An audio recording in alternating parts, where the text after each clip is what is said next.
তো গাইস, গতকাল কিন্তু খেলা ছিল ইস্টবেঙ্গল ভার্সেস চেন্নাইন এফসি, যেখানে কিন্তু ইস্টবেঙ্গল তাদের ঘরের মাঠে 3-0 গোলে কিন্তু হেরে গেছে কালকে চেন্নাইন এফসির বিরুদ্ধে।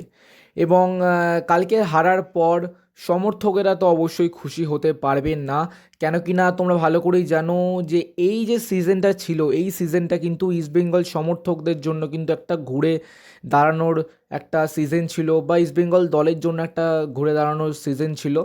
আর সত্যি কথা বলতে, যেইভাবে ইস্টবেঙ্গল দল টিম করছিল, সেই মানে সেখান থেকে দাঁড়িয়ে কিন্তু ইস্টবেঙ্গল সমর্থকেরা বা ইস্টবেঙ্গল ফ্যান্স যারা যারা আছে তারা কিন্তু অবশ্যই ভরসা রেখেছিল ইস্টবেঙ্গল দলের ওপর, ম্যানেজমেন্টের ওপর, যে এই সিজনে তারা কিছু একটা ভালো কিছু করবে। কেন কিনা তাদের কাছে যেই সব লেভেলের প্লেয়ার ছিল, তা সাউল ক্রেসপো থেকে শুরু করে ডিয়ামন টাকোস, মাদি তালাল, তারপরে ক্লেটন সিলভা, যারা যারা আর নতুন নতুন সাইন করেছে আর কি, তো তাদের ওপর ভরসা রেখে কিন্তু ইস্টবেঙ্গল দল এই সিজনে কিন্তু তারা খেলতে নেমেছিল।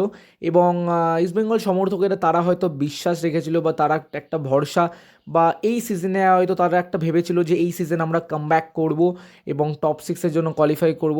তো টপ সিক্সও দূরের কথা ভাই, টপ 10-এর মধ্যেও কিন্তু ইস্টবেঙ্গল দল তারা কিন্তু এক প্রকারে বলতে পারো মানে কোয়ালিফাই করতেই পারলো না। এবং সেখান থেকে দাঁড়িয়ে ইস্টবেঙ্গল সমর্থকেরাও কিন্তু অনেকটাই নিরাশ হবে। এবং গতকাল যে ম্যাচটা আমরা দেখলাম 3-0 গোলে কিন্তু কালকে চেন্নাইন এফসির বিরুদ্ধে হেরেছে।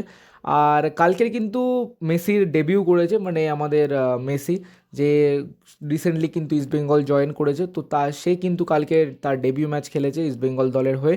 এবং কালকে সত্যি কথা বলতে কিন্তু প্রচুর পরিমাণে কিন্তু গোল মিস করছে, রিচার্ড সেলিসও মিস করেছে, সাউল ক্রেসপো মিস করেছে।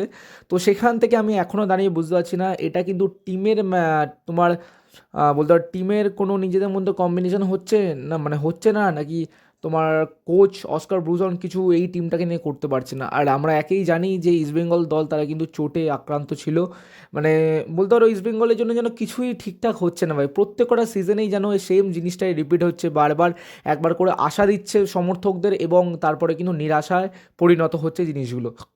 তো যাই হোক, তোমরা যদি ইস্টবেঙ্গল সাপোর্টার হয়ে থাকো, আর কালকে খেলাটা তোমাদের কীরকম লেগেছে, আর তোমাদের কি মনে হচ্ছে পরের সিজনে কি হতে পারে না হতে পারে, সেইগুলো নিয়ে কিন্তু অবশ্যই কমেন্ট করে জানাতে একদম ভুলো না।